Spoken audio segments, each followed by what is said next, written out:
You gonna hang around? Yeah, I'll be here. Oh, okay.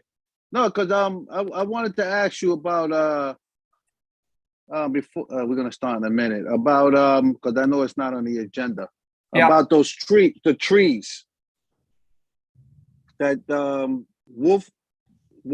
Fred Wolf sent the email about some trees being planted in the park. Oh yeah. Did you ever connect with what's his name? It was Reed. I did not. You? So I Yeah. reach out to him. Yeah, the guy, I think his name is Hugh Reed. Okay. Yeah, reach out to him about planting. I think some of the markers got moved in the park. Okay. So How big of a problem would that be to fix that to if it's obstructing the view? to shift them is not a big deal. To kind of cancel or change the number of trees might be a bigger question. Bigger issue. Victor, I have 6:30. I'm going to start the webinar now. Yes, sir. Great. Jeremy, also Greg. I'm sorry? message you. Greg Bishop is, if you see him, he He's should be joining on. as well. Okay. Yeah, you can make him a panelist. I don't know if that's possible. Okay. And good evening. Let me see. Davy, Jacob. That's actually not Jacob. I think Jim is listed as Jacob, but as Jim Morris. Oh, Jim Morris. Yeah. so sorry. Yeah, I had noted Jacob was going to be here. Apologies. But Troy is here. He's going to be Jacob? presenting today. Yeah, great. Jacob's in Iceland right now, so definitely not here. God bless his soul. And Chris. Indeed. Yep, Chris Surratt. Yeah. Rename myself.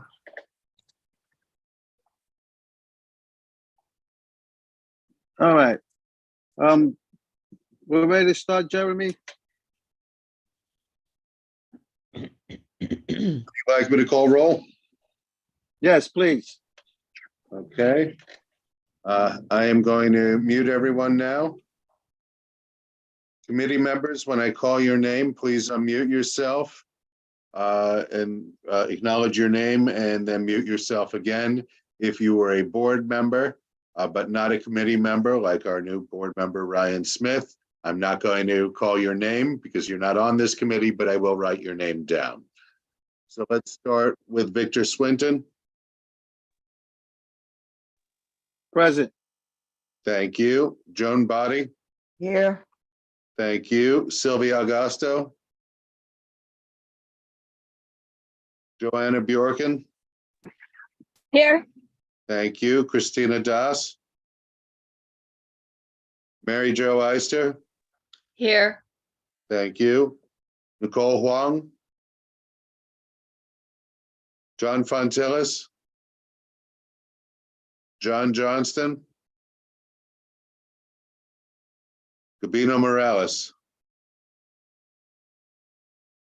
Jennifer Yip. Here. Thank you. Victor, roll has been called.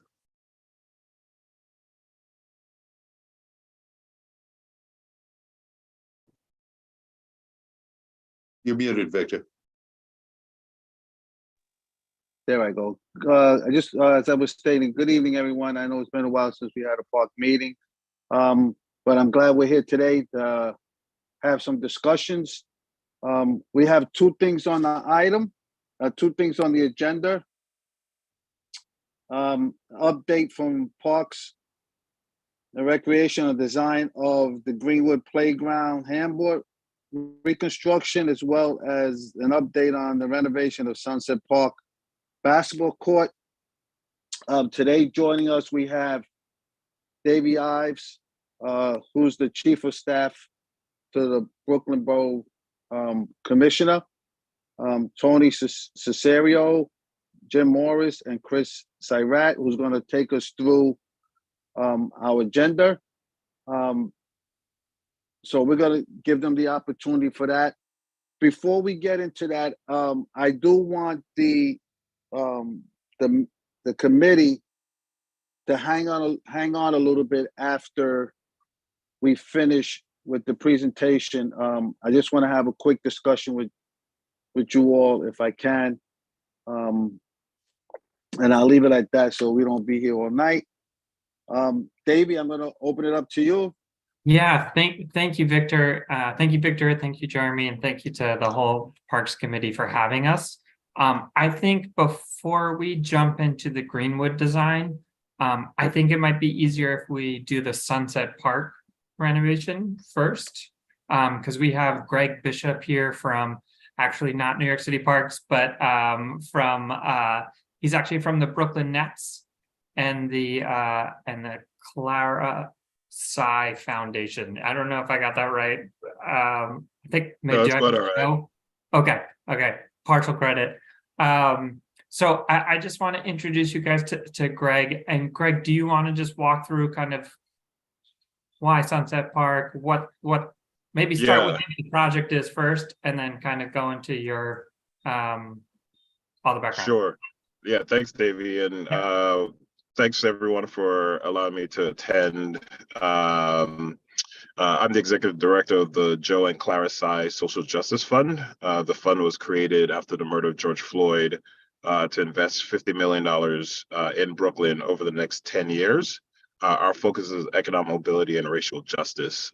Some of you may recall I worked for the city for 13 years as a commissioner for the Department of Small Business Services. And so it was important for me to be here at a committee board meeting because I know committee boards are very important.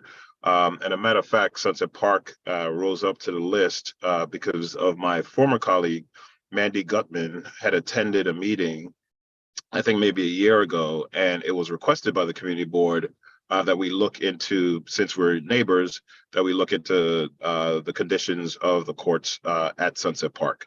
So I'm pleased to announce that we have dedicated funding, and Davey will tell you a little bit more about that, to restore the courts, upgrade the courts, and that court will be the first.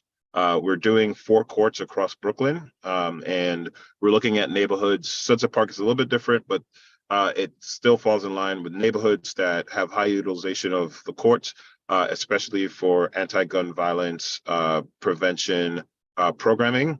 And we are doing the entire basketball court. So wanted to just let you know that, you were heard. And thank you very much for advocating. And I'll turn it over now to Davey to tell you exactly what we're doing and when the work will start. And then, of course, if anyone has any questions, I'll be happy to answer them.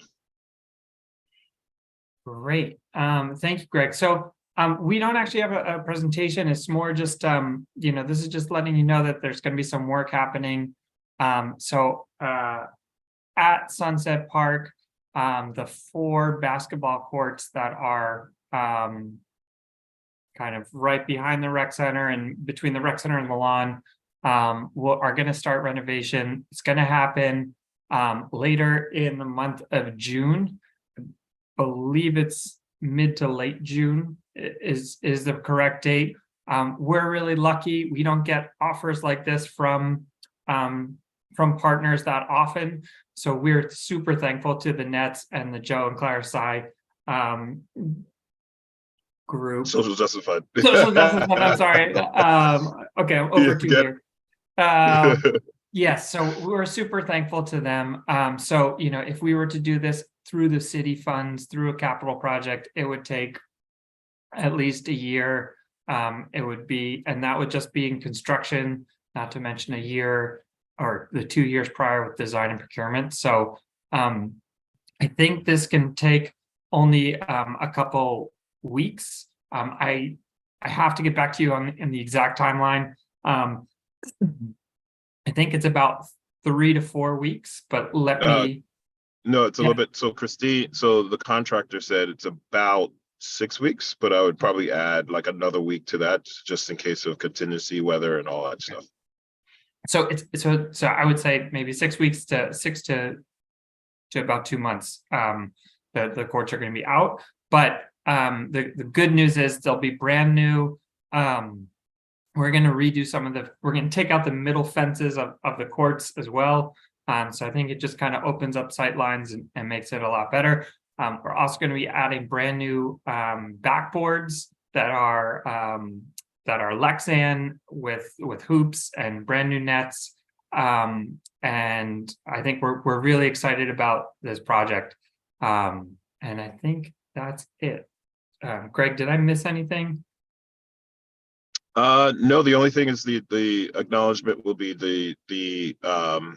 Joe and Clara Sy are the owners of the Brooklyn Nets and the New York Liberty. So those two teams will be acknowledged.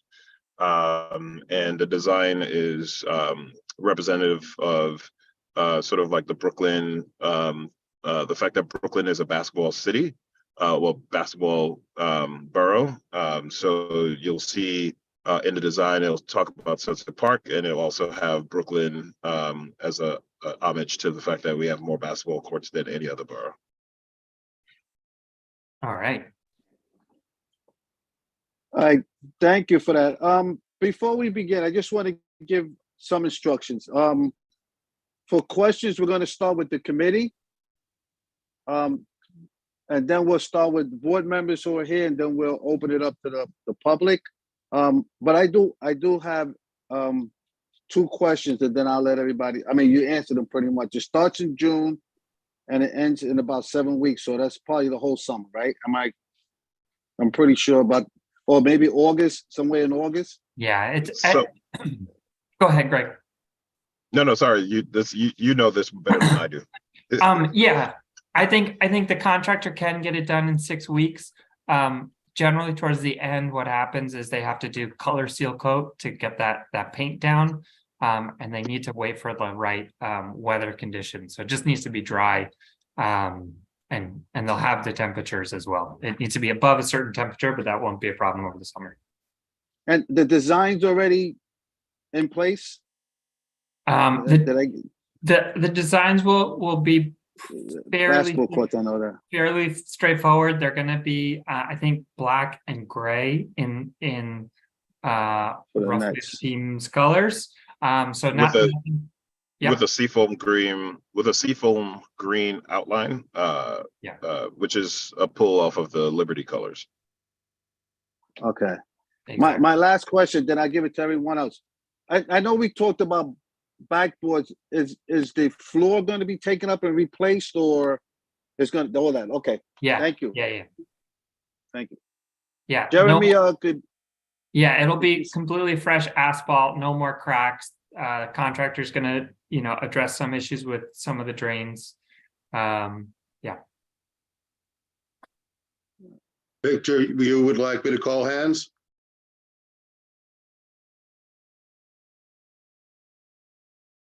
Victor? Yes, You're sir. on- I keep with this mute button. Yes. Okay. So, and I believe you said committee members, then all board members, then public. Am I correct on that? Yes, sir. So folks, please feel free to use the raise hand function. I will call on you in the order in which you raise your hands.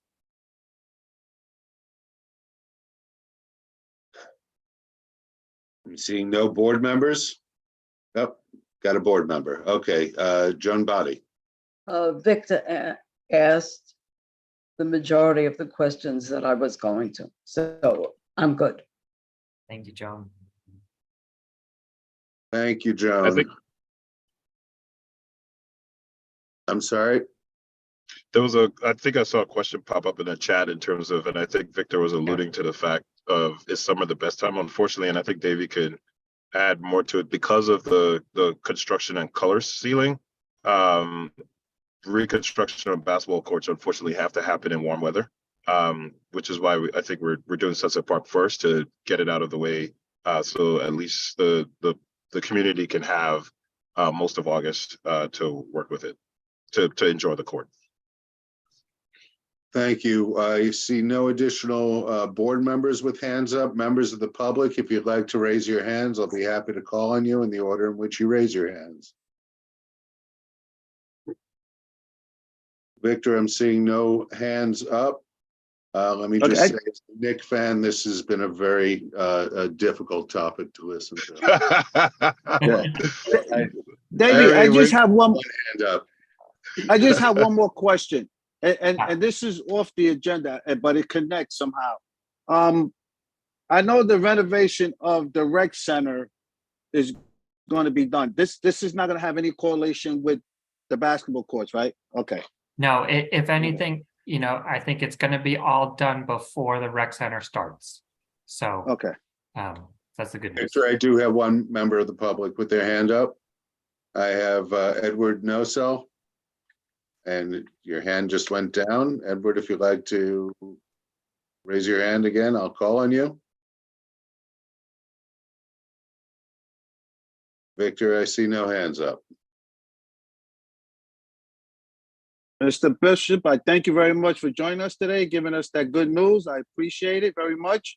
And I'm glad you came to Sunset Park first. Thank you.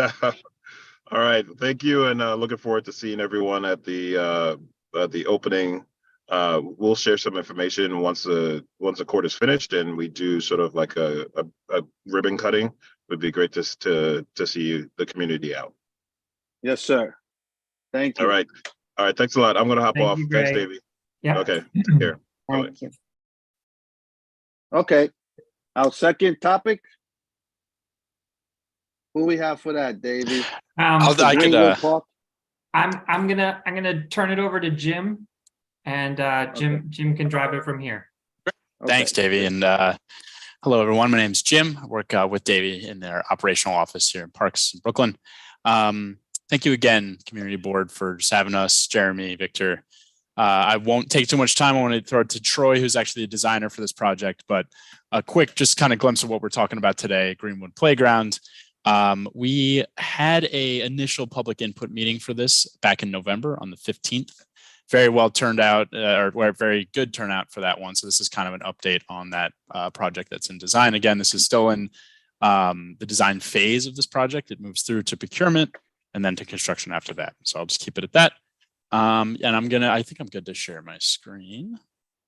So it's gonna have a lot of information. Please, if you could just keep questions until after Troy's all done. Not right, just give me 1 second. So sorry about that. Jim, you can Well, share your well, screen now. Yeah. Okay. I Well, can't Jim- talk. All right. Sorry. While Jim pulls that up, I just want to give a shout out to Hannah Basio, our manager. So thank you, Hannah, for joining us and doing the actual work Yeah. out there. Thanks, Hannah. All right. I'm going to share my screen. All right. Can you all see that? Okay. Yes. All right. Troy, I'm going to let you take it away now. Just let me know when to advance the slides. All right, I got you, Jim. Thank you. Good evening, everyone. I'm Troy. I'm the designer for you guys at Greenwood Playground. Jimmy, you go next slide. So just for some of the goals that we set out going into the project were to reconstruct the handball wall and the handball pavement area and pretty much reconstruct the whole handball area. And then also, as community requested, to add pickleball courts within the park, considering that's a pretty popular sport for visitors. And also just add some seating in the handball area.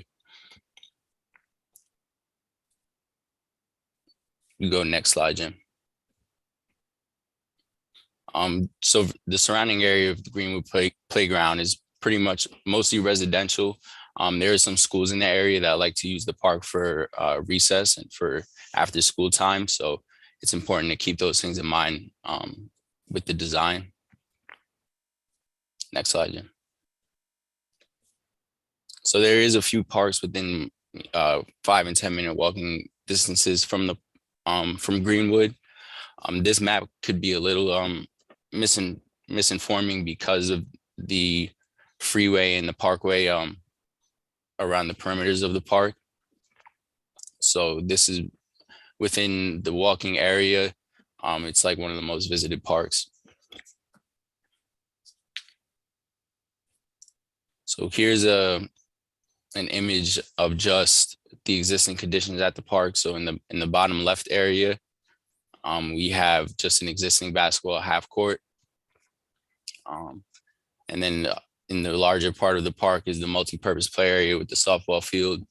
And then we have our handball court at the top. Next slide, Jim.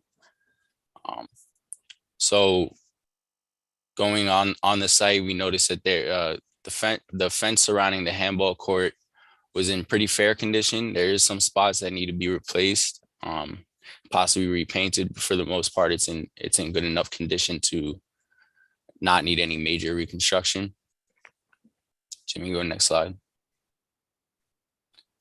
As for the wall and the pavement, we noticed that there was a lot of cracks and it has been weathered, and the top surface, which is preferably flat for like optimal handball play, has began to erode a little bit and show some aggregate underneath. So we wanted to attack that in our design.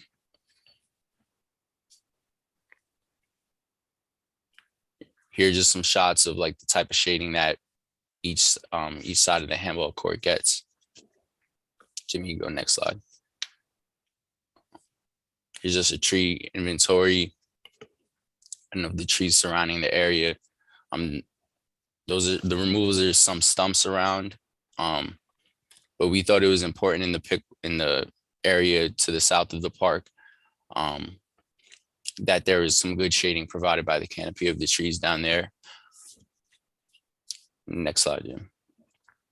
So that leads us to our proposed design, which would be almost a full reconstruction of the handball court, the new wall on both sides and on all four courts, the new pavement, and a reconstructed chain link fence where it's needed.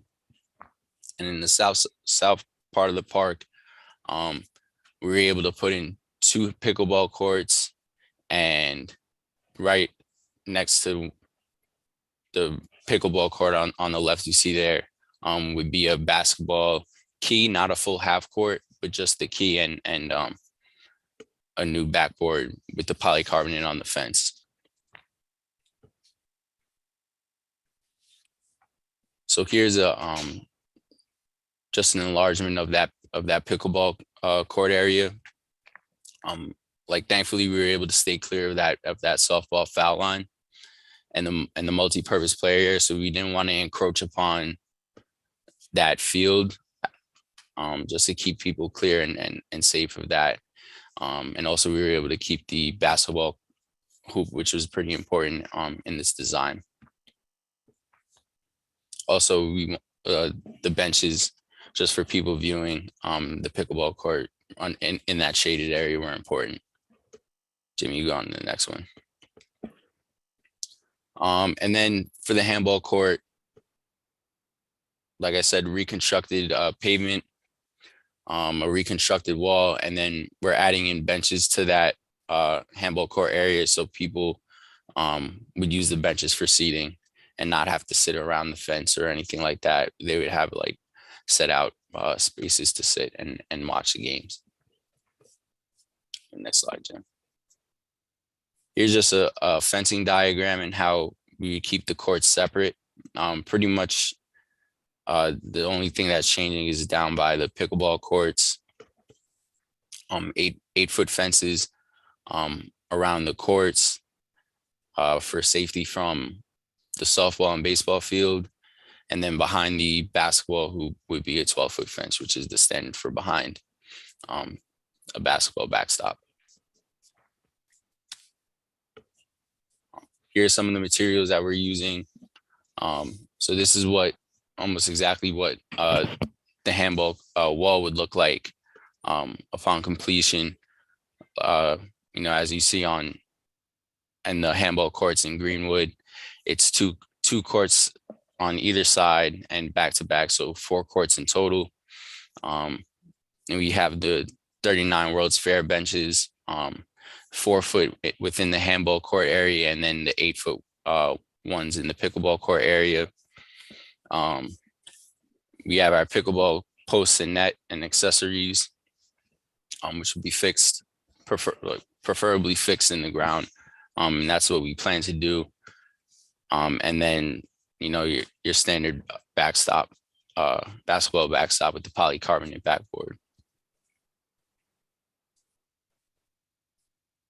So just for the color seal coating, the paint that's going on the pickleball courts, I went with gray, light green, and dark green just for park standard colors. Here's another shot of the entire design. That's pretty much it. Jim, I don't know how you're gonna field questions, but yeah, that's pretty much Thank you, it. Troy. Yeah, that's fantastic. I really appreciate it. Yeah, so you know, this is the work, the design we have in progress. So open up to questions. Jeremy, Victor, whatever you'd like to. Sure.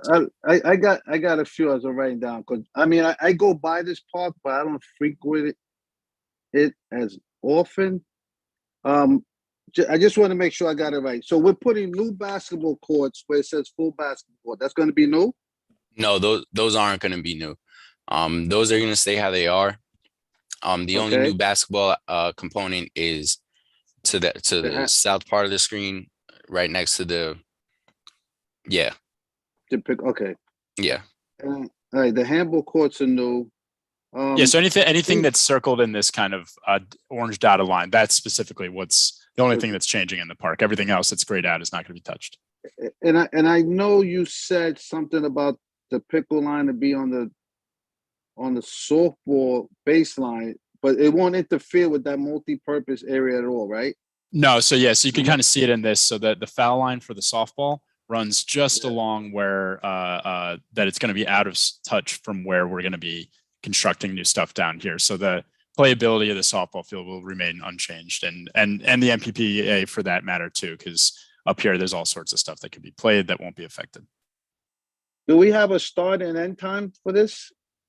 So so since we're still in design, so this one started in November of last year, so that's the first day of design in November. So hypothetically, and we like to keep it in seasons because, you know, with procurement and contractors and stuff, it kind of changes. But it would be, and Chris and Troy, correct me if I'm wrong on this one, but it would be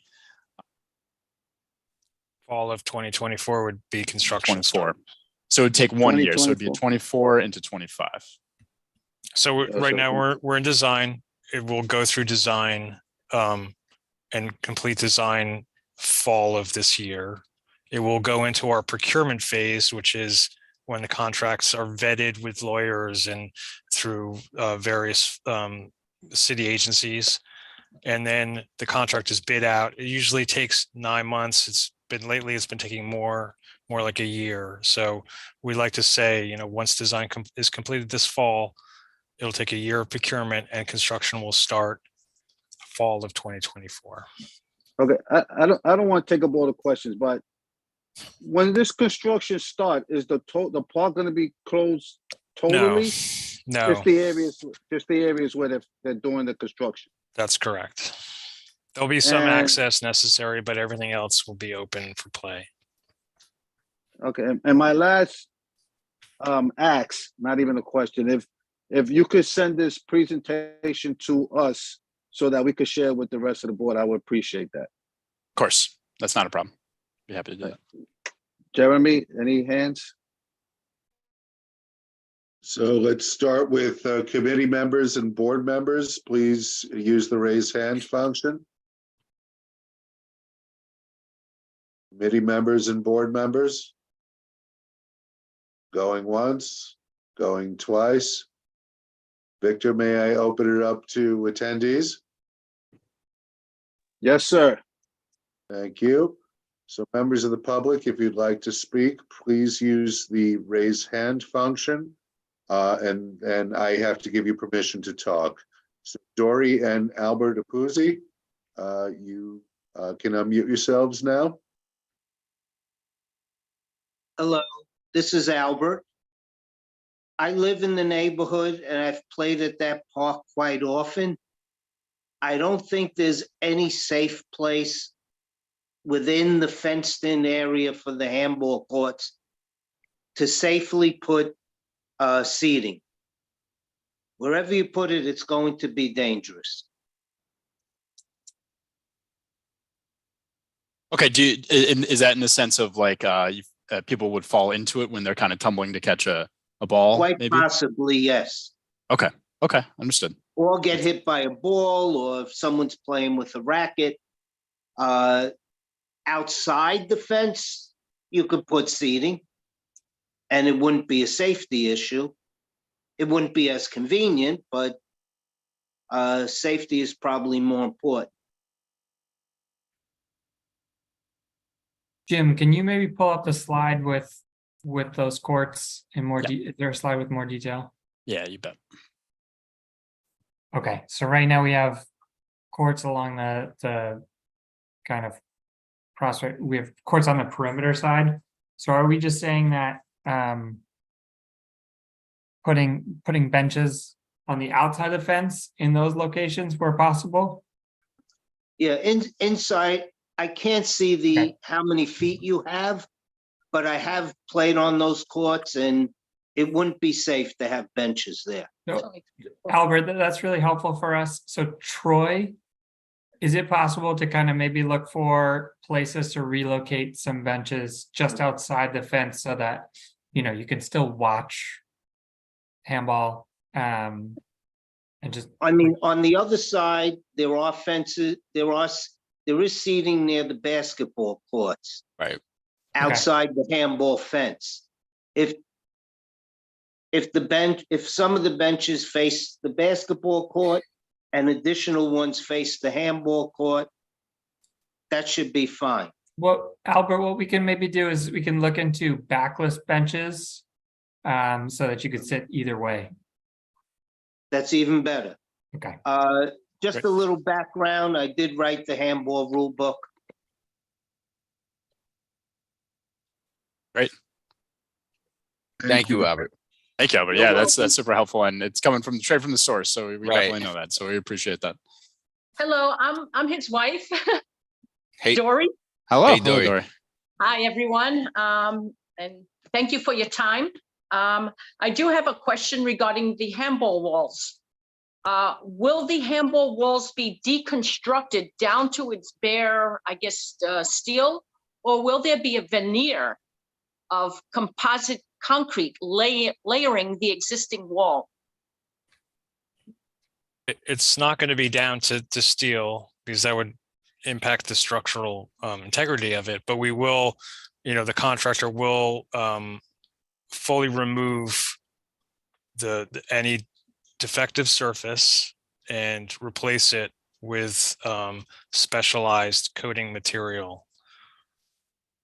Because I suspect, once again, as it was done previously, that they will be putting on sort of a veneer of concrete. And in New York City, subjected to ice and the fluctuations of temperature, this will crumble. And I guarantee you it will crumble within a decade. You have to have several inches of concrete in order for you to withstand, I think, the temperature of cold and heat. And putting on, I don't know what the contractors will be doing in terms of how much of a protective layer they will be putting on this court.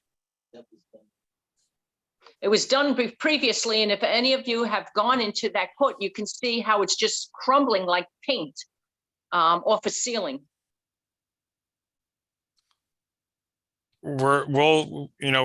We have specifications that are tried and true that have been adapted over the last few decades to make sure that they withstand the weather and the weathering of the city,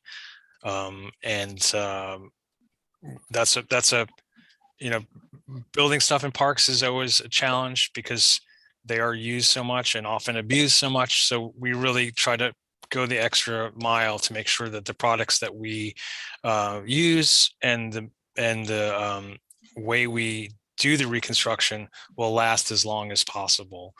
And hopefully that's for the lifetime of this court until it needs to be reconstructed again, probably in another 20 years.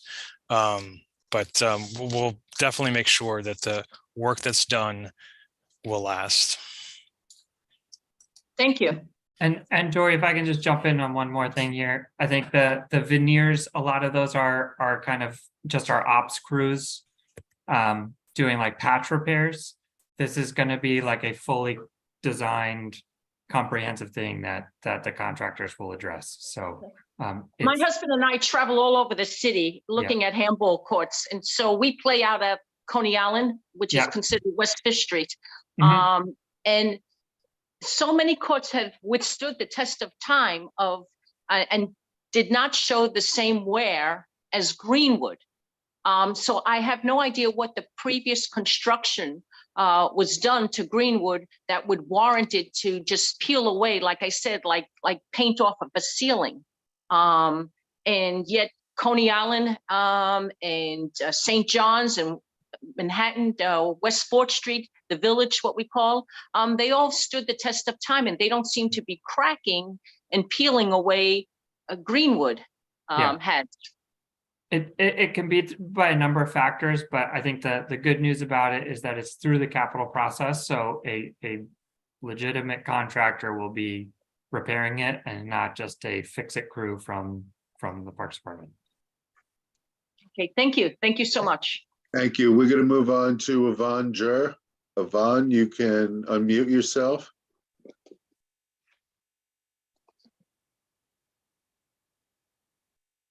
Yvonne?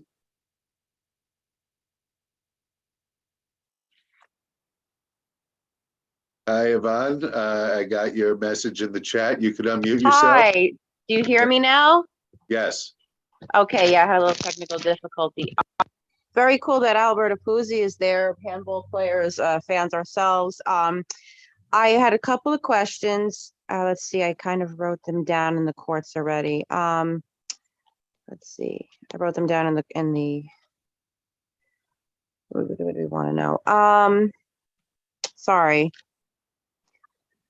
So for the handball, the seats and the benches, is it possible to put the benches along the fence by the expressway side? Because I know what he means about having them out of the way. That was one question. And the other is, would you be moving that basketball court that is already there on the Fort Hamilton Parkway side? So for the benches on the Parkway side, it would be a little tough because we have the trees right on the other side of that fence. And so like somebody asked about the distance between the courts and the benches. And from the looks of it, I know that between the courts, there's 6 feet of distance. So that looks like between the outer side of the courts and the benches looks a little bit more than 6 feet. But I hear Albert, and I take your word for it as an experienced handball player, that might be dangerous. And so I started thinking about what it would be on the outside of that fence. And we would have to look further into the seating, because I know we would run into problems if they're right on the outside of the fence, because there's trees that are existing there. Right, yeah. And the footing would affect the roots, and we don't do that at parks. So and then the other question about the basketball court. So the one that's currently there, Jim, if you could move to a slide. Yeah. All right. So where the basketball hoop currently is right up against the dog run fence. And so what we're doing is we're putting the pickleball court, or one of the pickleball courts, where that existing basketball court was, and then on the fence of the pickleball court, replacing that basketball backstop and key. We're not able to fit a full half court in that space, but we are replacing that backstop, and people will still be able to shoot over there. I mean, it's great. I mean, I've known that park for many years.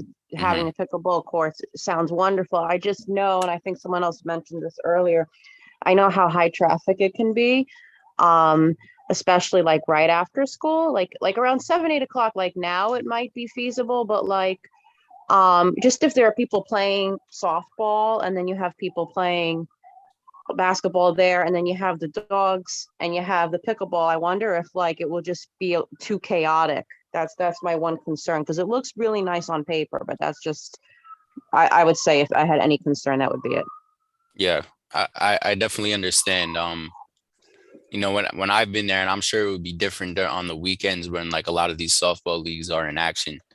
But people use the handball court and that full basketball court pretty, like most frequently, I would say. And then that the half court by the dog run, people shoot at, you know, like you'll get like one or two people who don't want to play the full court games will shoot around at the half court. And that's why I thought that was important to keep in the design, regardless of how the pickleball courts were going to be fit within the park.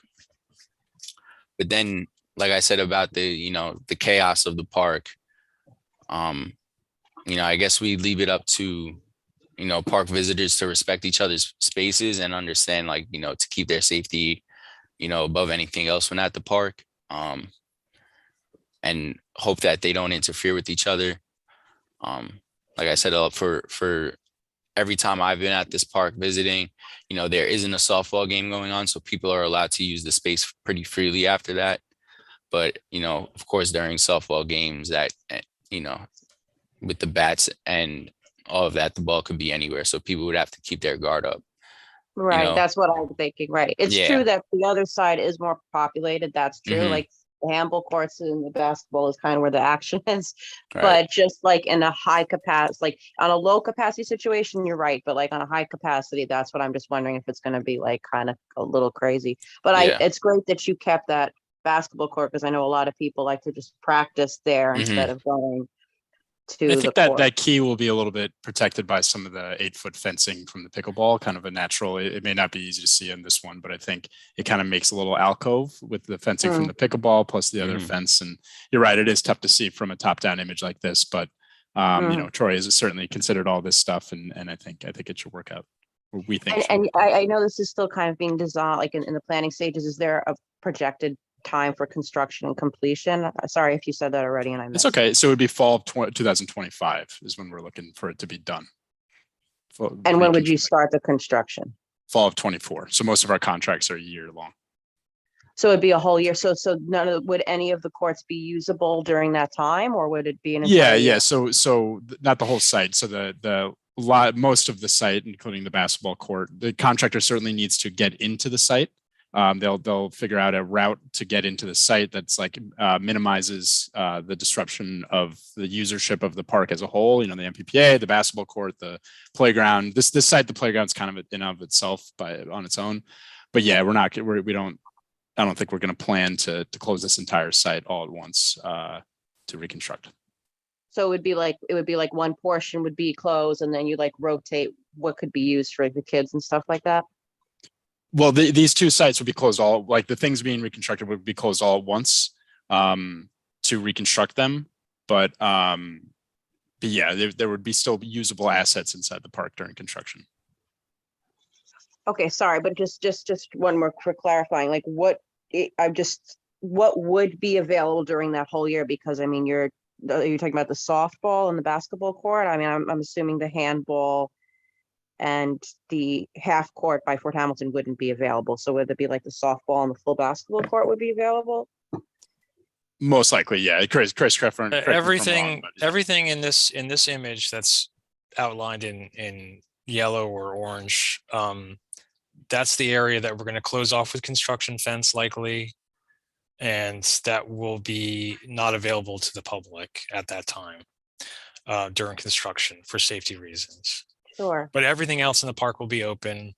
Okay. People can use the ball field or the MPPA or multi-purpose play area, the basketball court, the playgrounds, everything else with dog run will be open. And that would be for about a year, just as my final question. That's our typical contract. We'll see as this gets out of design how long, but typically our contracts are for 1 year. Okay. Thank you so much. Thank you. I'm sorry. I just have another question. I know you said the fenced area will be closed off. Is that where they will house the equipment also? Yes. while they're doing construction? Okay, Yeah, typically we like to keep the staging areas within the construction zone. So they won't be staging outside of that. okay. I have Oh. Jacob sorry, Victor. No, I was just saying, I'm sorry. Go ahead. I have Jacob Paternostro next. Jacob, you could unmute yourself. Hi, thank you very much. I also am not too sure about the seating, if there is enough room to have seating in the courts. It would definitely have to be flush against the fence. I think it is doable, but it would definitely have to be right up against the fence. It would have to be narrow benches. Otherwise, players are going to run into it. Because the play doesn't always stay in between the lines. If you're going for a shot, you're going to have to leave the painted area to retrieve balls, and so you sometimes you're going up against the fence. We'll look into Okay, thank you. those. And then the other thing I wanted to add was there is a doorway that seems to be most accessible from people coming out of the subway, near the expressway, so the FG train there. So when people are walking out of the subway, if they're trying to get to the other side of the courts, the most accessible way to them is to go through this door that goes through the handball courts. So there's like a steady stream of people coming through there, and it's kind of dangerous, and it's constantly just interrupts the play. So there's just a constant steady stream of people coming from either side to cross the court. I was wondering if there was a way just to create another doorway, another access point for people, or close that area off.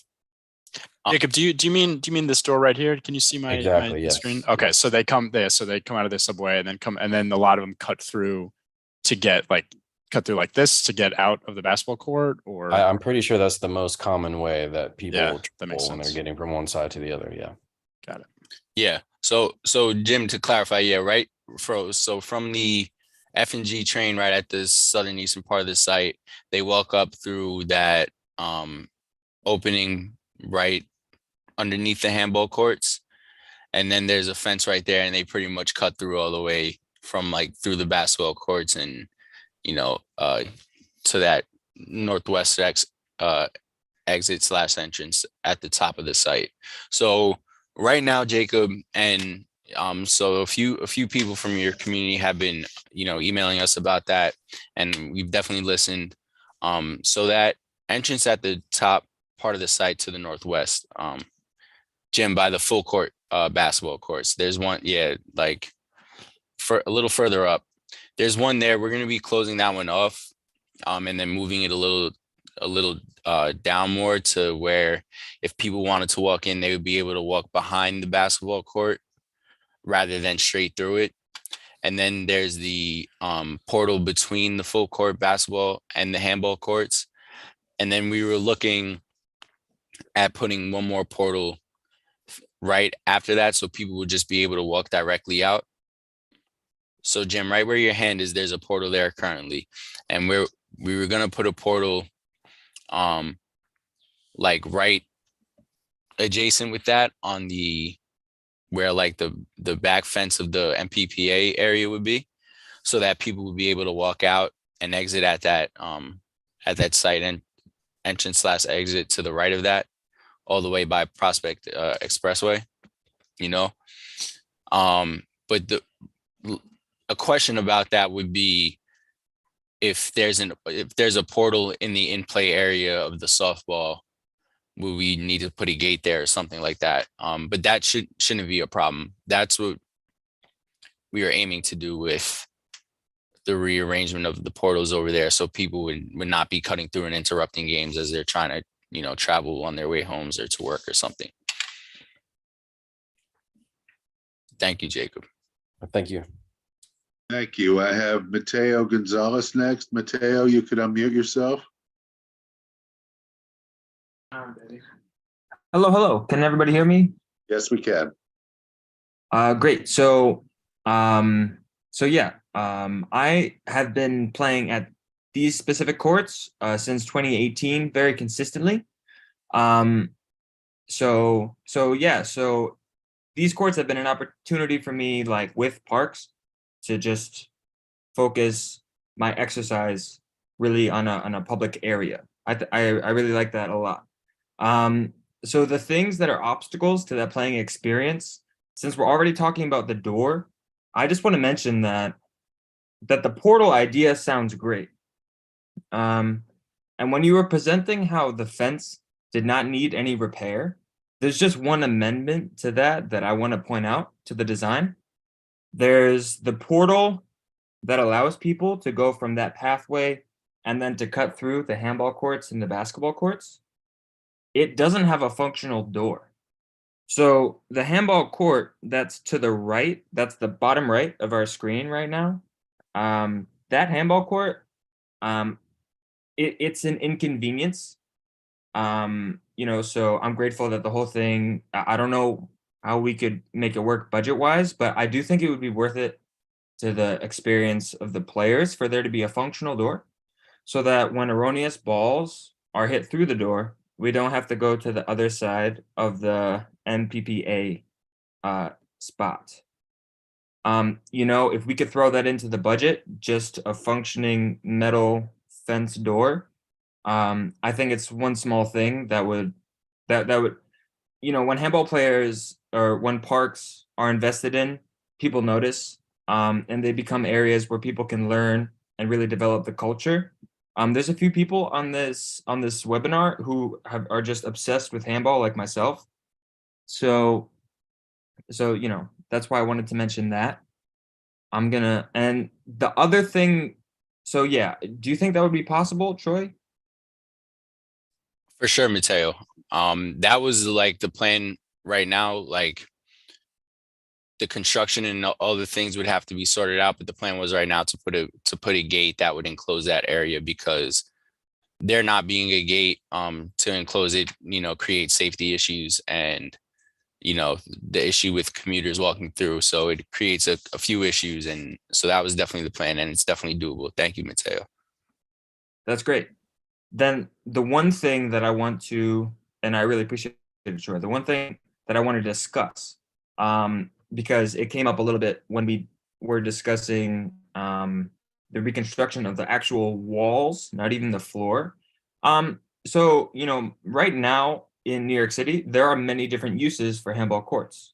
The community here, we would like parks, we would like to develop with parks a way to prioritize the court time of handball players, because in my opinion, it is a dying sport.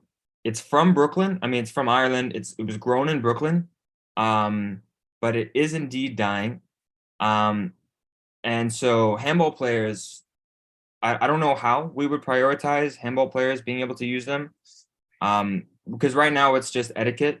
When I go to the court and I want to play a match, and then someone's using it for tennis, I'm as peaceful as I try to be very peaceful. All I ask is how much time they think they'll be using, and then I wait, and then maybe we come up with an agreement. So that's a bit of that idea is, I don't know how to do it other than like a parks department sign, maybe explaining the rules of handball courts and designating that they are handball courts. It's like handball. Yeah, so Mateo, it's a great question. Our office deals with sports permits. Frankly, I'm not sure off the top of my head, since we don't do the permit, but I would suggest reaching out to our permitting office. I can give you their information. Nancy Melissus is someone that permits out ball fields, all sorts of sports, to start that conversation. Yeah, that's something that we could certainly talk about, just kind of the processes and best practices for that kind of thing. But I totally understand what you're saying. I appreciate it. And I bring that up because when the handball wall is reconstructed, it has to be durable to deal with things like baseballs and cricket balls. So at Greenwood Playground, we have a community of cricket players. I don't know them very well, but I've lived in this neighborhood my whole life. So they play quite often. Sometimes they play in the handball courts. Dory mentioned how she's not quite sure why Greenwood Playground handball has disintegrated.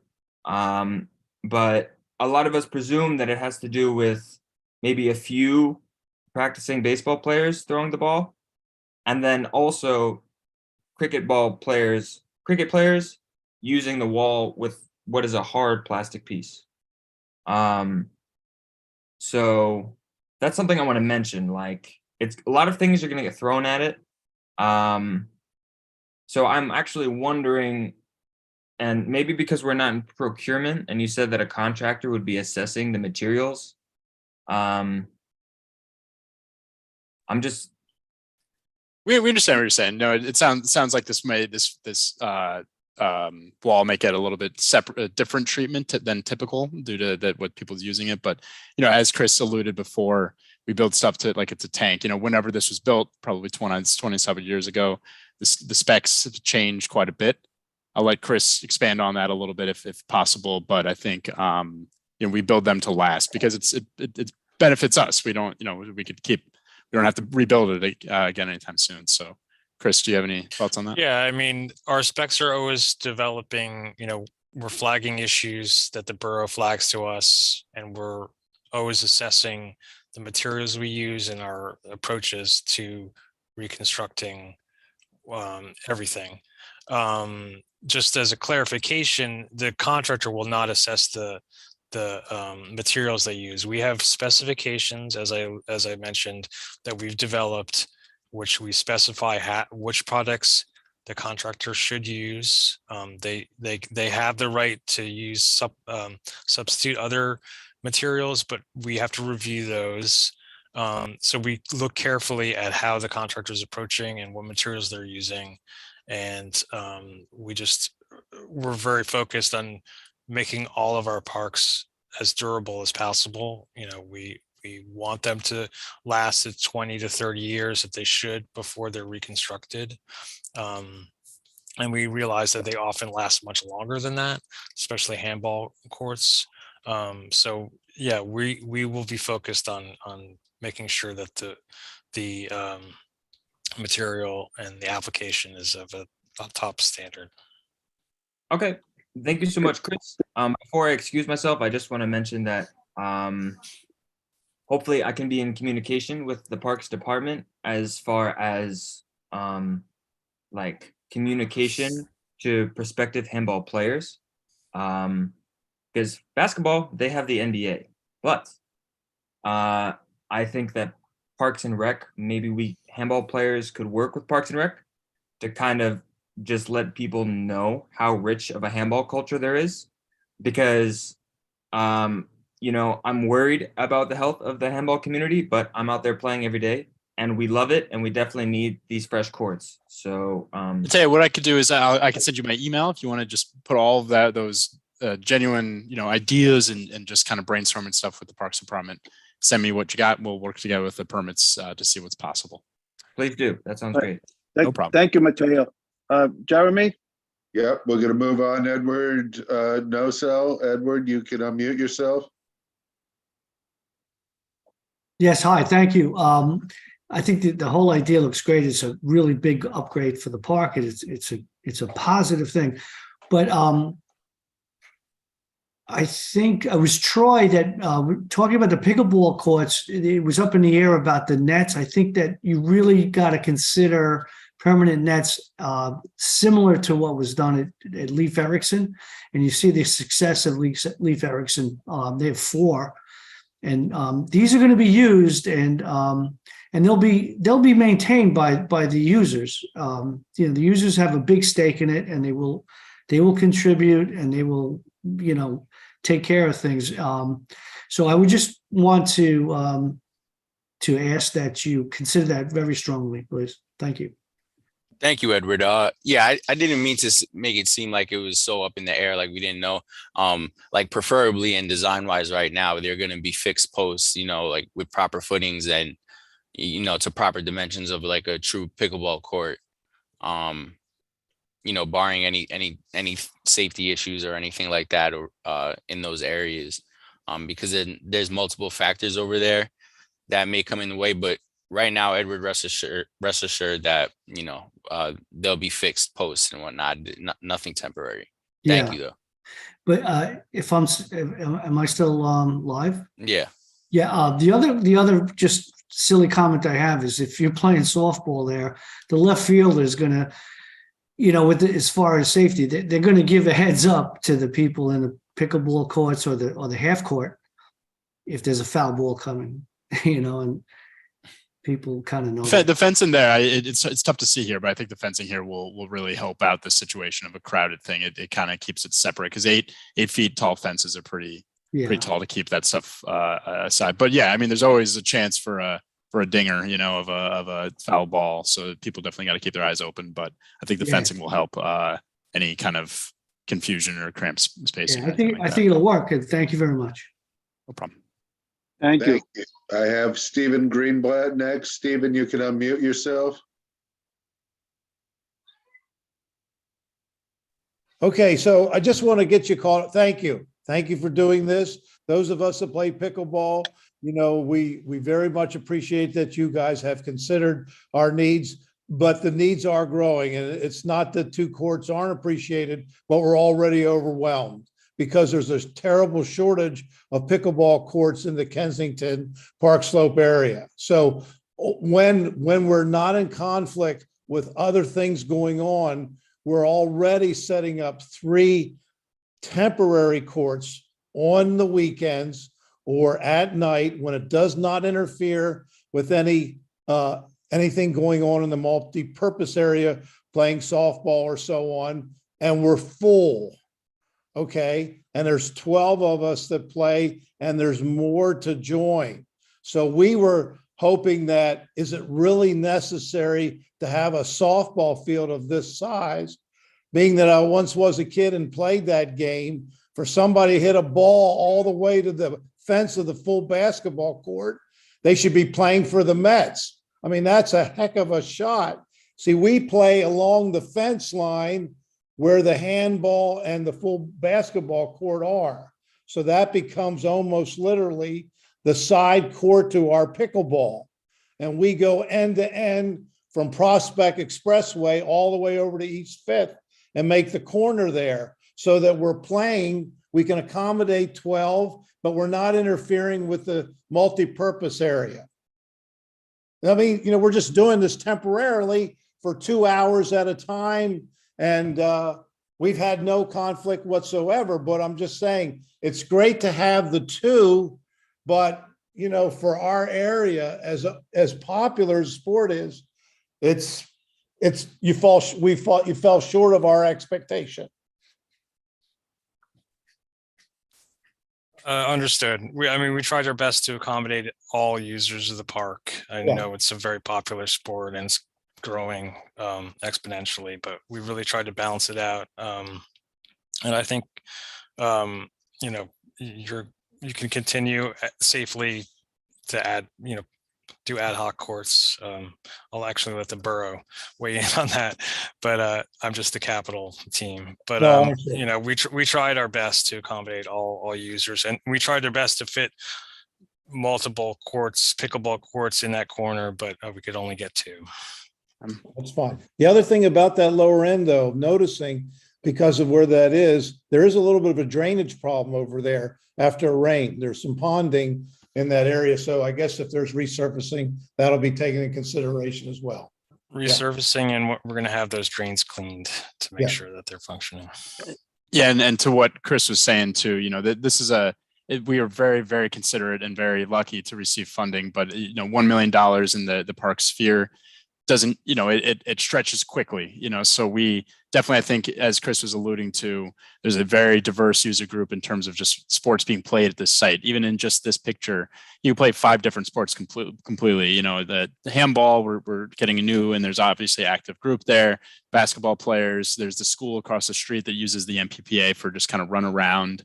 And then obviously pickleball and stuff like this. So but definitely you are totally correct. Pickleball is a phenomenon. We're just added new courts over in Marine Park next to the Oval. So it's definitely spreading quickly. And, a lot of this is based around budget. However, I think to be able to accommodate all the users in this kind of smaller site, I think this project accomplishes that. But at the same time, you're correct. It seems to be everywhere the courts are being overwhelmed. So we look for more funding for pickleball at other sites for sure.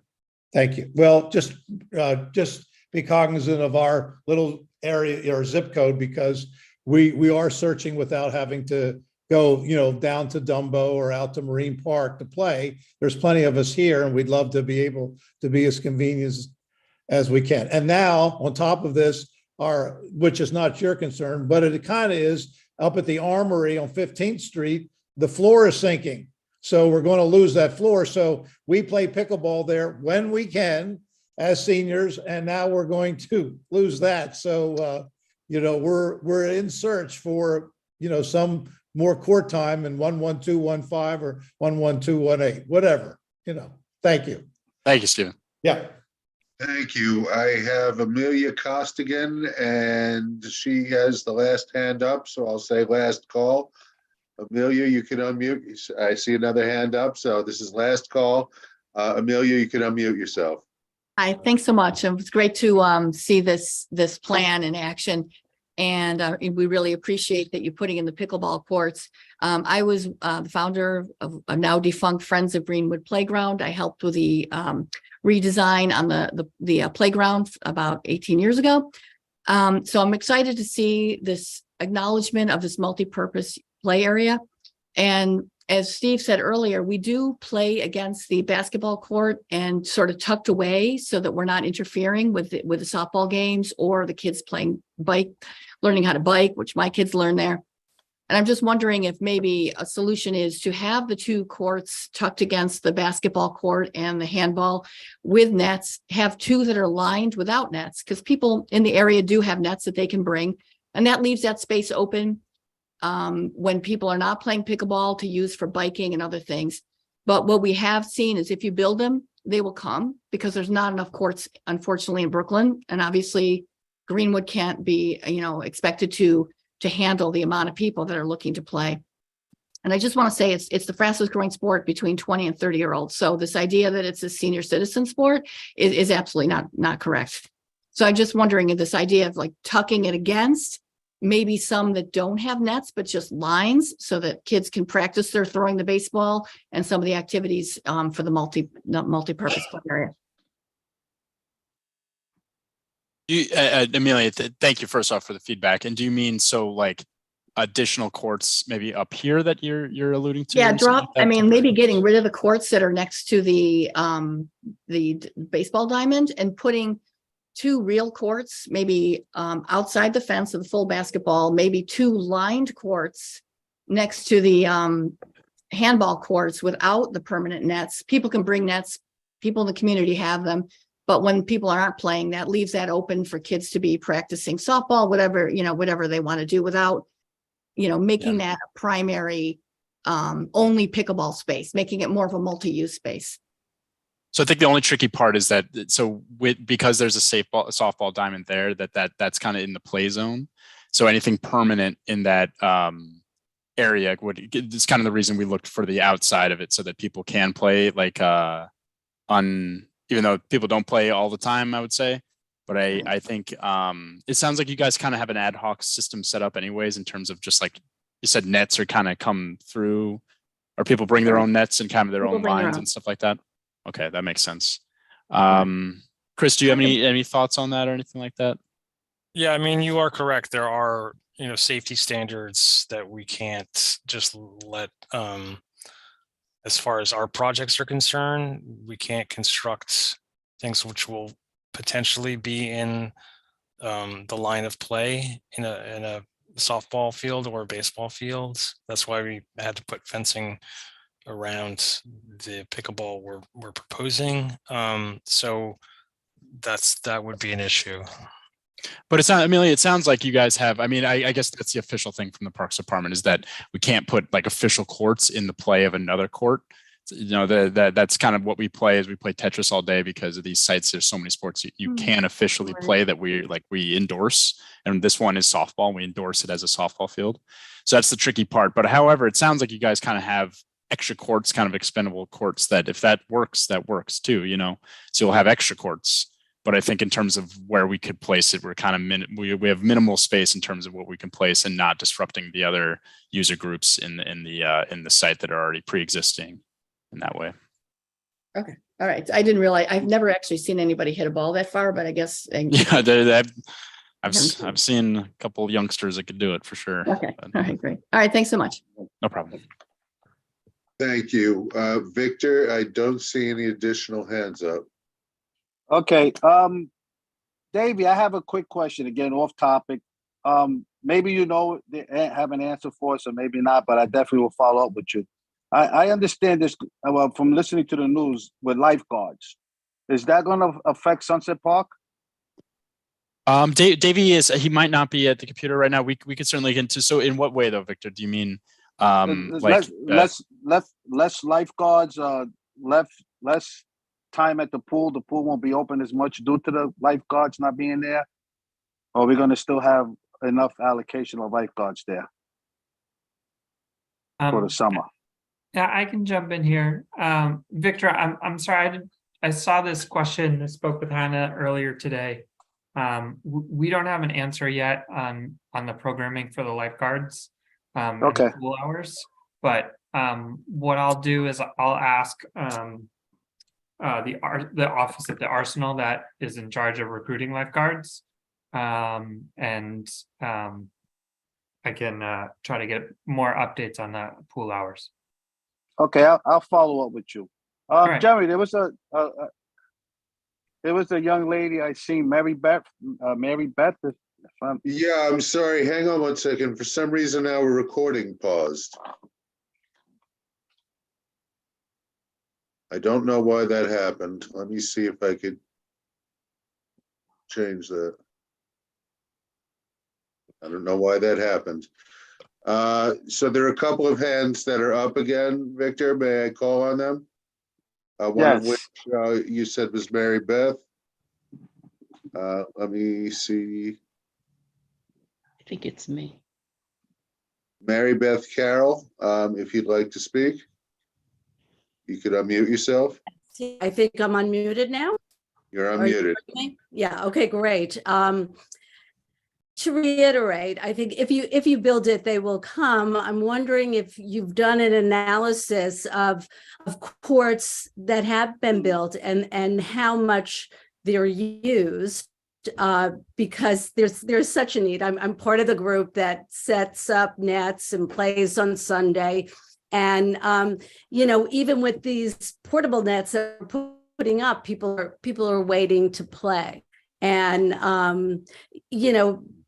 I'm grateful that you're thinking about it, but I'm just wondering if you can look at possibly rotating those courts so that they're not perpendicular with East Fifth Street, but running parallel with it, and move the basketball hoop, that half hoop, down to the other end where the basketball courts are. And use that part of the multi-purpose yard for that, and fit three pickleball courts there. That is or another option is maybe to put pickleball lines within the handball court area, and work out some sort of a system when handball isn't being used, or that you get to use it for an hour and then other people rotate in, that we could set up portable nets in there and use that space as well. So those are my questions. Thanks. Rotating the courts, and then also Thanks. the lines within the in the handball. We thank you for your input. We tried many times to fit as many by rotating them, by sliding them this way and that, but because of the foul line there, we can only get those two courts in there. And again, moving the court out to the field of play for the softball, that creates another conflict. So, again, we tried our best with the budget we have, which is limited, to provide pickleball for this park. Okay, but what about also the handball? putting lines in there, that I was in the Adirondacks this weekend, and, that there were tennis courts. Every town has some tennis courts, but they've also just put pickleball lines in there. So, you could play tennis or you could play pickleball. So for handball, maybe, there could be handball and pickleball, so that there would be more than 2 courts, because it warrants it. If you just see how many people are actually playing the sport in Brooklyn and in the country. We really tried to balance. We also understand that, and we've heard on this call that there's a deep affection for handball, and there's some very hardcore handball players throughout the city. So we tried to respect, multiple user groups with this plan. And I think Troy did an excellent job at that. It's an ongoing balance between multiple user groups and the budget we have. No, I understand, but I mean, kids are allowed to play tennis and things like that on there. They hit tennis balls, they practice playing tennis. Right. You can certainly, if it's open, you can play pickleball in there. It's the issue of the striping, and there's going to be 2 different stripes. It might be difficult. I mean, we could look into it, but. Chris, if I could jump in here too, I think, Mary Beth, we hear you. I think there's already a demand for a lot of, real estate is at a premium in New York City. It's not like the Adirondacks. There are lots of user groups that want to use even the pickleball courts for non-pickleball activities. Sorry, the handball courts for non-handball activities. So we, the Parks Department, are trying to preserve, if there's a tennis court, we're going to keep it as a tennis court, and we're going to try to build another pickleball court. Right. Jeremy, next. Is there any? Yep, I have Mary Jo Eister next. Just a quick question, and it's really on process. I wonder if the parks people who are here on this call will have access to the comments in the chat, because a lot of people have been posting in the chat and not all of them have spoken. It might be helpful just to look over the comments that have been made. Yeah, I think we'll be looking at the recording and doubt. I've been trying to track these, but there's been a lot of comments. But yes, thank you. All right, let's close it out with Yvonne. Yvonne, you could unmute yourself. Hi again. So thank you, everyone. I think there's nothing more volatile than discussing handball courts in this community. I mean, it is something that's so passionate to a lot of people, I know.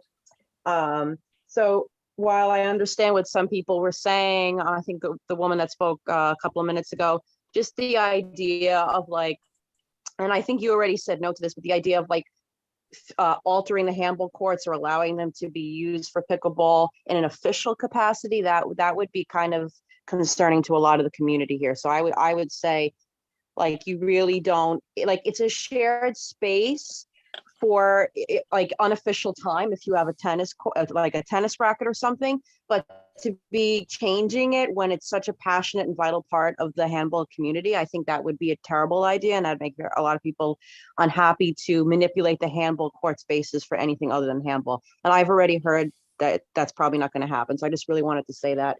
I do think pickleball is a growing sport, and it's very cool you want to include it.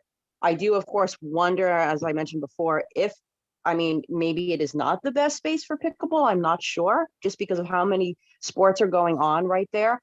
But I also know there is a growing demand for it. So that's something that's up to you and the community. But again, just to reiterate, the handball courts, I really hope they'll just stay as. All right. Thank you. Davey, I would like to thank you guys for joining us here today and giving us this information. I appreciate it very much, you and your team. Please ensure that if you can, that we get these slides, this presentation, so we can pass it out to the rest of the board. When we have our full board meeting, I would definitely appreciate that very much. No problem, Victor. I'll actually send this to you right now, right after this meeting. Thank you. Thank you. Of course. Thank you, Victor. And I think I think we just need, I don't know how Community Board 7 does it. Do you guys vote on the design, or? I've been speaking briefly. I'm sorry. Go ahead, Victor. No, go ahead. No, I just been speaking that maybe at the June 24th, June 21st full board, we would get a little bit more information, but that's your practices. But yeah, we were curious about that as well. All right, so you're looking for what from us? We need just a letter of approval from the board. So I don't know if that happens at the full board meeting. I don't know if you or Jeremy might know, just talking about the process. So you need a letter of kind of support approval? Yeah. Jeremy, will we take a vote with the committee? Bring it to the full board? It's your committee's choice whether or not to do that. I would just ask, is this the final design? Yes. So Victor, if you choose to do that, somebody would need to make a motion. Somebody would need to second it. But this design's already, all right.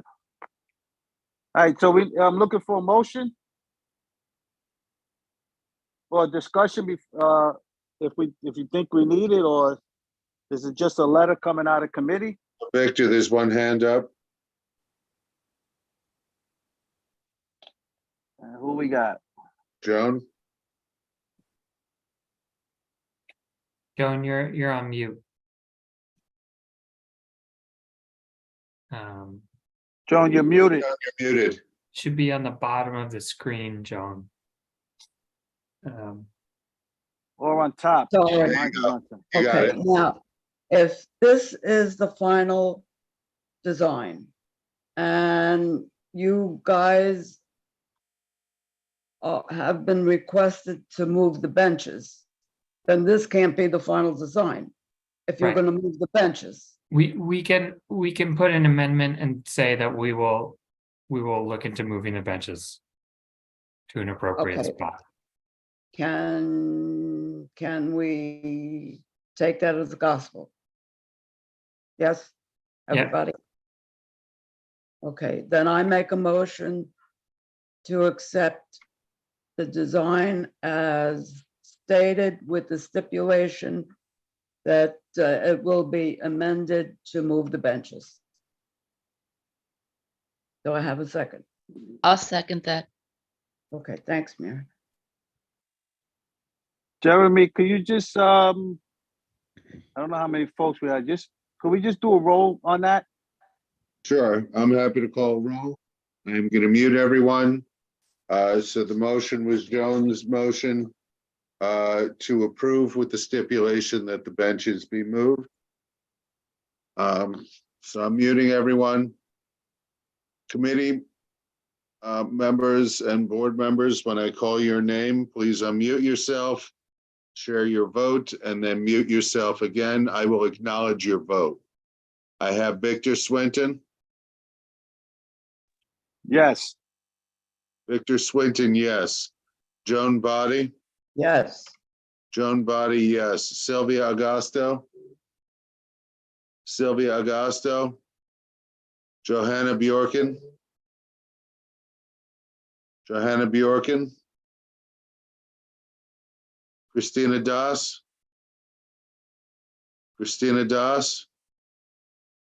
Mary Jo Eister. Sorry, yes. Mary Jo Eister, yes. Nicole Huang. Nicole Huang. John Fontillis. John Fontillis. John Johnston. John Johnston. Gabino Morales. Gabino Morales. Jennifer Yip. Yes. Jennifer Yip, yes. Ryan Smith. Yes. Ryan Smith, yes. Damian Andrade. No. Damian Andrade, no. I believe I have everybody. Give me one moment. Yes, okay, so Victor, the vote is 5 in favor, 1 opposed, no abstentions.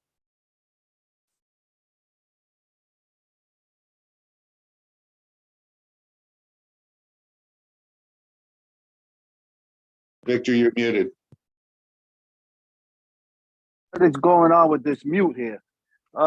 David, we will bring it to the board at our June meeting for their vote, for your support, for a letter for support with the amendment in it for the project. Great. Thank you, Victor. And I just want to, I see some comments in the chat. I see from Amelia. You know, if I understand that there's some issues about the design. I mean, I think our designers, Troy and Chris, did the best they could, given all the constraints of the site. Understanding that there's a lot of programming that goes on. You know, I think we heard loud and clear at the original scoping meeting that, you know, handball was a priority and that the handball courts do get multi-use. So I think it was a very constructive dialogue tonight, that the fact that we got some of the benches moved. We heard you guys about this. So I just want to say thank you to everyone for giving us some time tonight. And I think Edward, to your point about JJ Byrne, I think that's something if you want to bring up with Kim at the Old Stonehouse, or if you want to email us at BK Special Events, we can try to have that dialogue as well. But I think that's it. And I just want to say thank you to the community board and for hosting us tonight. And thank you to our design team, Troy and Chris. You guys did a great job. It sounds like it's an easy thing, but there are so many different factors happening at this small playground that it's really not as straightforward as it looks. So a lot of thought and energy went into this to come up with the design that you saw tonight. So I just want to say thank you. And Davey, if I could just mention to Edward and others that the parks that he mentioned are not in Community Board 7. They should be reaching out to Community Board 6 about those parks. Victor, I believe that's it. All right, Davey, thank you. Before we leave, I do want to talk to the committee for a minute. You know, I've been getting on some other committee meetings, and Victor, do you mind if we hop off? I'm so sorry to You're great. Thank you, Davey. I appreciate it. Thank you, guys. Appreciate it. Thanks, guys. Have a good night. Have a good Thanks, everyone. summer, guys. You too. Thank you There so much. There has always been discussion about reaching out to the community, letting them know about the community board, the different committees, and all the other stuff. What I'm looking for, and Jeremy, maybe you could tell me if this is possible, because it's going to require some resources.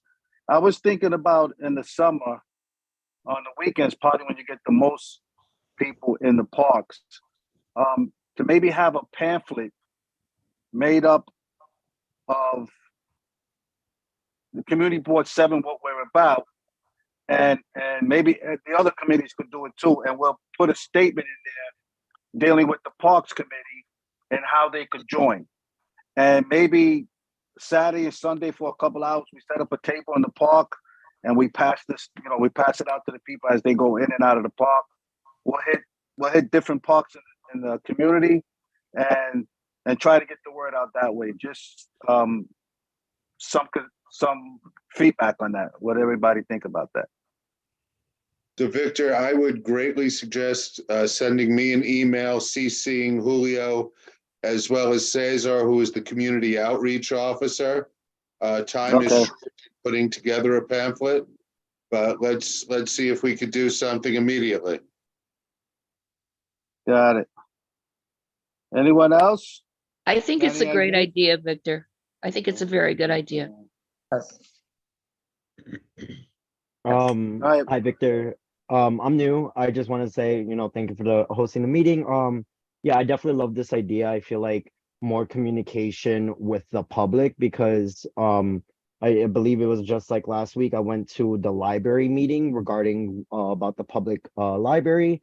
and they did a report with the community showing that Community Board 7 is not really a concern, or like people really have a good connection with our board. And just like bringing this awareness, going on the weekends or like once every 2 weeks or something, hosting a table in the park and just giving out pamphlets to the local people, in different languages, because we just don't always, we got to target everybody in the community and just like engage with them, saying like, here's Community Board 7, this is what we do, this is what we're here for you, and just come with your concerns. And I feel like with that, we would have so much more community members joining us and more participation from like Windsor Terrace and Sunset Park together. If Thank I you. could make one suggestion, I would I have expand. my hands up. Oh, sorry, John. Sure. Well, Damien, literature is all great in theory, but the community board does not have the resources or the funds to have pamphlets printed in various languages. Your idea is fabulous, don't get me wrong, but for us that have been here for decades, we know that the community board budget would not allow for that expense. So if anybody on the committee has the resources to produce it via their own computer, well, that would be an idea that I would put out. So I just want everybody to know that of the community board's resources, which unfortunately get cut in the city budget all the time. I don't know how much of a cut the community board is going to receive this. We're not getting any cuts. Well, but you're muted, Jeremy, by the way. Proposed 0 cuts, they still have to negotiate a budget. Well, so does that mean that you have inside knowledge that we're not getting cut this year? The city council has never mentioned cutting our budget. That's always been from the various mayors. Well, the budget starts July 1st. So they have a whole, what now? They have 31 days. Tomorrow's the 31st. There's 30 days in June. They have 30 days to battle it out, how much you're getting, how much you're not getting. But so I just want to make sure that our new members are aware of what we go through on an annual basis. But the Thank you, idea, Jo. your idea is great. Thank you, Joan. Hopefully we can get some community engagement with this, but I just want to get, if I could get that pamphlet or flyer made up in different languages explaining things, I'll look into getting resources for it if the community board doesn't have it. I will look into getting to get resources for it. Okay. But I think it's just that important. That's good. Very good. Yes, Mary Jo. Yes, ma'am. I just wanted to suggest that in addition to the outside of the park, outside in the park on the weekends, that outreach occur within the rec center where there are a lot of different groups who may not necessarily be using the park on the weekends, but the exercise side, the pickleball side, the kids who use it after school and their parents come in. There is a lot of different constituencies and some of them are inside the rec center. So they should be targeted as well, I feel. If we get enough participation from the committee, we definitely could set up a table while other committee members walk around the park and pass out the pamphlets, introducing themselves also while we're there. So we want to try to hit as many people as we can at each location that we go to. So the rec center will be a spot we look to hit also, yes. Thank you. Jennifer, Yeah, just wanted to add a suggestion. I don't know if Open Streets is happening along Sunset Park this year, but that would be a really great place to also advertise CB7 and the Parks Committee. all right, great. That was, thank you for that. So I'll talk to Julio and Jeremy, see where we can get a pamphlet made up. And then, you know, I'll show the committee what we came up with. Everybody's in agreement, and then I'll get the resources somehow to make some copies and get it out if I can. All righty, sounds good. Sounds good. All right, folks. Hopefully we get it done. Hearing nothing else. I did just have a question, Victor. Sorry. This is on a different topic. Davies spoke to this sort of briefly about when the renovations in the rec center in Sunset Park are taking place, when it's starting. I thought it was to have happened already, you know, during this past winter, but do we have any updates on that? I spoke to Davey about it. He does not. From the last time I spoke to him, and that might have been maybe a month or so ago, he was saying something about the contractors, if I'm not mistaken. But he didn't give me a solid time frame. But I got to talk to him again, and I'll ask him again. Does he have an update on that? And I'll try to get you that answer. Jeremy, do you know anything about the rec center? I believe it's starting in the autumn. Starting when? After the summer. After the summer. Okay. And Yvonne, I think, has a question about the Sherman Street Park. If you'd let me unmute her. Sure.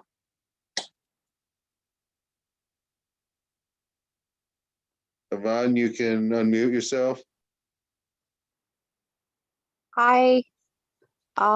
Yeah, so I live a little closer to that area. I been hearing the construction every day, and I see that they are redoing the entire park. For those who aren't familiar, it's on Sherman Street by Ocean Parkway, and it's primarily just like benches, and a lot of the older community sits there, and you know, they have little kids that sometimes will come and play after school. I actually called to try to get info about the design, but I was having a lot of trouble finding out what the design was. And I was wondering if maybe you guys, if you had heard anything about the plans for that park. We do have the plans. I have it in my office. I don't have it on this computer. But I believe it's also on their website. If you reach out to me tomorrow, I'd be more than happy to share that with you. Okay, yeah, and a couple of people in the community, like in the neighborhood, were just concerned, like if there was going to be like a big playground that would come in or something, because that would make a lot of, you know, like I said, it's kind of more just like a quiet space for people. So if they're going to be putting like slides or things like that, that would be, and I heard that it's probably not going to be like that, but that would be a concern that. So I'd be happy to share. Those are public plans. Again, I believe it's on their website. But I'll make sure that you have access to them. I'll check the website. I'll email you. And I did have one more question about the building on 312 Coney Island Avenue. That was the big.